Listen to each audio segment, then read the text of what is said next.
Good afternoon. I'm Israeli government spokesman Avi Hyman. Today is Monday the 8th of April 2024, day 185 of the October 7th War. 105 days on, our determination to achieve our war aims remains the same. Bring home the hostages, destroy Hamas, ensure that Gaza never becomes a threat to us again. I want to start today with an update on our casualties from this war. IDF fatalities since the start of the October 7th massacre have unfortunately risen to 604. That is up 4 since our last briefing. The Prime Minister said yesterday, and I quote, "The price that we've had to pay has been painful and high. In the past day, 4 of our heroic fighters have fallen in Khan Yunis. Captain Ido Baruch, Sergeant Amitai Eben Shoshan, Sergeant Rif Harush, and Sergeant Eli Zair. On behalf of myself and the citizens of Israel, I send heartfelt condolences to the families that have lost their loved ones in this difficult war." End quote. Captain Ido Baruch was 21 from Tel Mond. Sergeant Amitai Even Shoshan was 20 from Moshav Azriel. Sergeant Rif Harosh was 20 from Kibbutz Ramat David. And Sergeant Eli Zair was 20 from Gush Etzion. 6 months on, it appears that Hamas has managed to break many a moral compass. There is no moral equivalence between Hamas, who actively target and kill civilians, with the actions of the IDF, who does its utmost to avoid civilian casualties.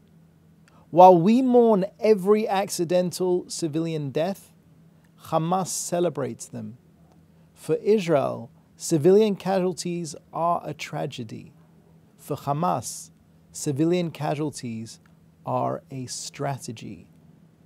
If you wouldn't take an Al-Qaeda or ISIS figures on face value, why would you take Hamas's?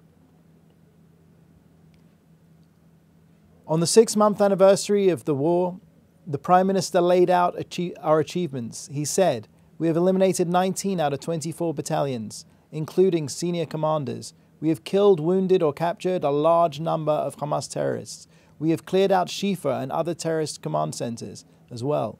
We have destroyed rocket factories, command centers, and weapons arsenals. And we are continuing to systematically destroy underground installations." End quote. I can confirm that we have killed more than 13,000 terrorists. On the hostages, the IDF rescued the remains of Elad Katsir, who was murdered by Islamic Jihad. Hamas and Islamic Jihad still holds 133 hostages. The Prime Minister said, "As of today, we have returned 124 hostages, and we are committed to returning them all home. There will be no ceasefire without the return of our hostages." End quote. And now an update from Kogat. A steady flow of humanitarian aid continues to be inspected and transferred into Gaza. In the last 24 hours, 322 trucks of humanitarian aid entered Gaza, the highest number of aid trucks to enter Gaza in a single day since the start of the war. Now that brings us to the end of today's briefing. I will now take your questions. I ask, as always, that you state your name and your outlet in the chat box. Thank you. First question from Joel Pollock at Breitbart News. Was the withdrawal of forces from southern Gaza a response to American pressure? Joel, thanks very much for the question. We're getting it a lot today. Let me just say that we try not to speak too much about the movement of our soldiers, obviously for their safety. What I will say is that the movement of those soldiers doesn't indicate anything special. We are committed to our war aims, to destroy Hamas, to bring home the now 133 hostages, and to ensure that Gaza doesn't pose a threat to us anymore. We will continue on with that mission. We will continue on to Rafah to destroy the last 4 Hamas military terror battalions. So I wouldn't read too much into the fact that we've moved soldiers in or out of anywhere. I'll remind everyone that we are living in a tiny, tiny country. We can move soldiers in and out very easily and very quickly. Thank you. Question from Rob Schmitz at NPR. How many soldiers with the Nahal Brigade remain in Gaza? Again, I'm not going to comment specifically on numbers of soldiers, on movements of soldiers. Obviously, one of our primary aims as Israelis is to ensure that all of those soldiers come home safe and sound. Any specific questions of that nature, I would ask that you turn to the IDF spokesman's unit, although I'm pretty sure that they too will not comment to that extent. Question from Henrietta from Reuters. How is the Gaza ceasefire proposal different from previous ones, and what has Israel offered that it has not offered before? And also, what new crossings have reopened for aid delivery into Gaza? There's a lot of questions. I'll try and take them one at a time. Firstly, as far as hostage release talks are concerned, I'm not going to comment on reports in the media. I think the most important thing is that the right people are in the right place at the right time to discuss a way in which the 133 Israeli hostages can be released. This is a crime against humanity that men, women, children and babies are being held against their will by Hamas. And I will remind the world that this war could end right now without negotiations, without talks in Cairo or anywhere else. This war could end right now with Hamas putting their hands in the air, waving a white flag, and committing and releasing the 133 hostages. They need to be home with their families right now. As far as humanitarian aid is concerned, we did open up what is called the 9-6 crossing to the north. Aid is coming through at a fast rate through multiple crossings, and also by air and by sea.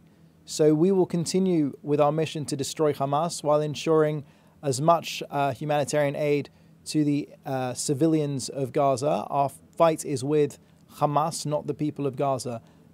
That was the case from the beginning of the war, and that will obviously continue. Thank you. Another question from Joel Pollack at Breitbart News. Is Israeli society united enough to continue the Gaza war effort in the face of pressure from the world to stop? You know, for Israelis, and obviously I speak to many Israelis on a daily basis, for Israelis, today is March 185th. We still feel the pain. We still feel the anguish. We still remember the sights and the smells of October 7th. And we know that the only way to ensure that October 7th doesn't happen again is to destroy Hamas. So we will plow on with our mission to destroy Hamas. Thank you. Question from Hannah Julian at the Jewish Press.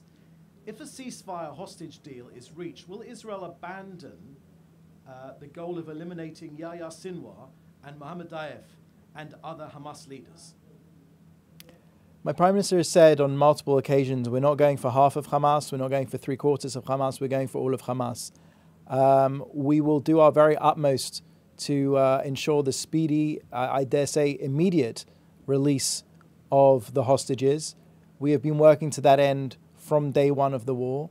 The current situation, as much as I can speak about it as far as negotiations are concerned, is that Hamas once again are holding up negotiations. It is not us.